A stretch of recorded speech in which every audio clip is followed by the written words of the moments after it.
Hi everyone, welcome to this Download Youth Ministry training. Now I'm thrilled that you've taken your youth ministry seriously enough to spend a little bit of time improving your skills and deepening your understanding of serving students. That's what a leader does, and the lead youth worker in your ministry cares enough to push your thinking into a new area. Well, how many of you use Facebook? That's what I thought. How many of you use Twitter? Okay, quite a few, I'm sure. In fact, social media has taken over practically everybody's life.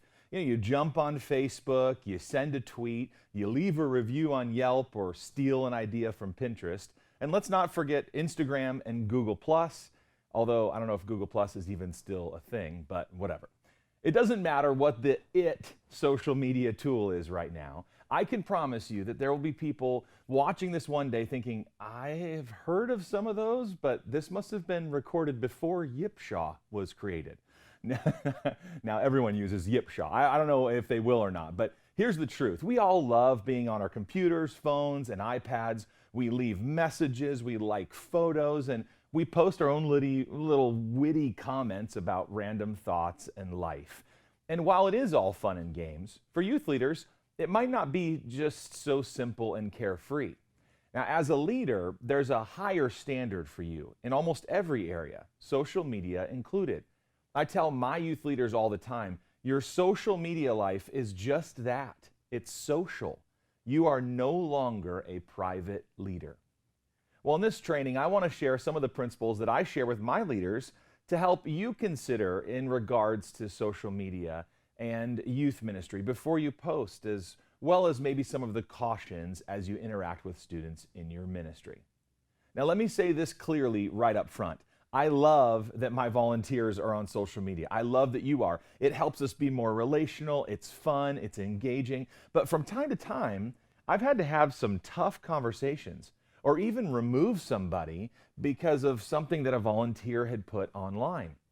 And here's what I ask the leaders in our ministry to apply several of these simple guidelines when updating their social media networks. Here's the first one. Remember, what you post is public.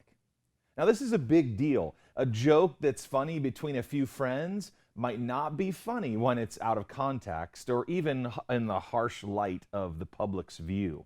Remember that everything that you post, every picture, status update, or rant, it all becomes completely public the minute you hit submit.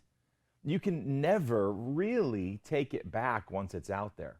So as a leader, be wise and be sure to pause and use good discernment with everything that you post. You can try, but you just can't hide what you post. What you post is public and it's permanent. So remember that everything you post is public. It's out there for everyone and their mother to probably read. Here's the second principle. Remember, your social media influences teenagers. Now let's start with these basics, right? You've got to know that your students are checking out your profile, they're looking at your pictures, they're hanging on every word you write. So as a leader, know that you are being watched. And social media gives students a unique way to admire you. So teenagers are eager to make a connection with you. And since they're always on Facebook, and even though some of them say they're not on Facebook anymore, they're still on Facebook. They're all there, and they're always there to watch you and to see what you post.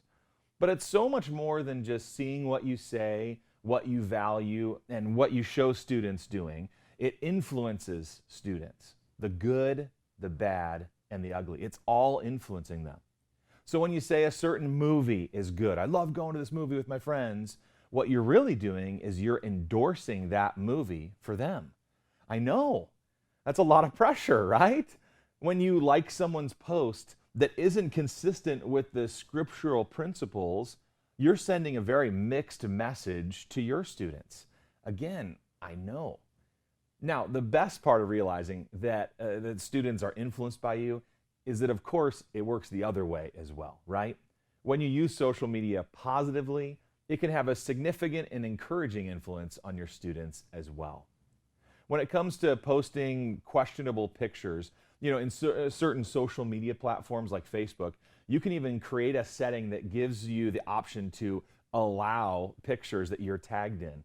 And so ensure that those pictures of you are always showing you in the most positive light. When you get a complaint, complaining about other people, or when you're ready to go on a rant, it doesn't look good. In fact, it shows weakness in your character that you can't go talk to someone directly, and it models a poor method of dealing with conflict to students as well. When you post about controversial issues in the church, and for me, I just don't post anything that could divide the people in my church. Stuff about politics or controversies in the local government or attacks on political leaders, I would avoid those at all costs. In fact, a great question to ask yourself is, would others describe you as a divisive or opinionated person or an inspirational leader? So let's just do a quick little review together. What you post is permanent, and you are an influencer in teenagers' lives, even in this virtual world. So here's a third principle for good social media behavior. What you post is a reflection on our student ministry and our church. Let me put it this way. Your character and faith is reflected in every post that you make. So if you're doubtful about something, here's a simple rule to follow. Don't post it. I know this can be so difficult. You love this joke, you love this picture, you think this is going to be so great. But remember that just like behavior on a youth ministry trip is a reflection on your church and your student ministry, know that what you post on social media adds to or detracts from the reputation of your church and ministry, and ultimately, Jesus. Social media, well, everything we do as a leader reflects on Jesus and our testimony. So when it comes to your online activity, do everything you can to uphold the values of your faith.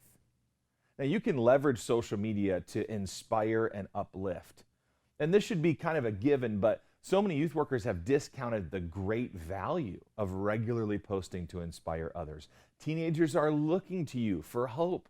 They're looking to you for direction. And so I hope that you'll consider this influence that you have to use social media even more effectively. And before I wrap this teaching up, I wanted to share some other good practical boundaries for you to discuss or think about as we talk about social media. I was talking to my friend Phil Bell this week, and he allowed me to share some of these things on our blog, and I think his insight is so helpful, and I wanted to kind of share a few of those with you today. Here's an idea. Maybe in social media circles, you would wait to be friended or followed. So rather than kind of proactively going and seeking out teenagers that you know in a very limited way, if you don't know a teenager well, wait for them to friend or follow you. Now, I realize for some of you, you're going, wait a minute, that is crazy and extreme. But the truth is, unless I know a student pretty well, I'm going to wait for them to friend me. I'm going to let them initiate the contact.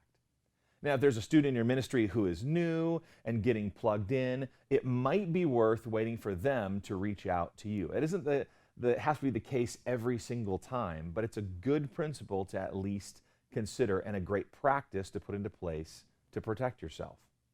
I would also insist on this: avoid as much private conversation as possible. So avoid private messaging students, and anything behind that password that it's now private is potentially a dangerous spot for you to be in. Here's the simple thought: if you keep your messages public for everyone to see, it's a much, much safer place for you to live. If a student wants to talk to you about an issue or a problem, try to do it face-to-face and with other people around or in the area. It's also essential to communicate with parents that you're talking to their child. Some parents freak out when you friend them on Facebook, or their son or their daughter.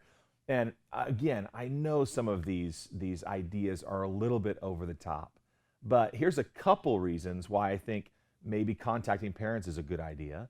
One would be it opens up the door for a relationship to partner with parents. It avoids parents wondering what your intentions are. And, in this day and age, parents are protective about other adults contacting their kids.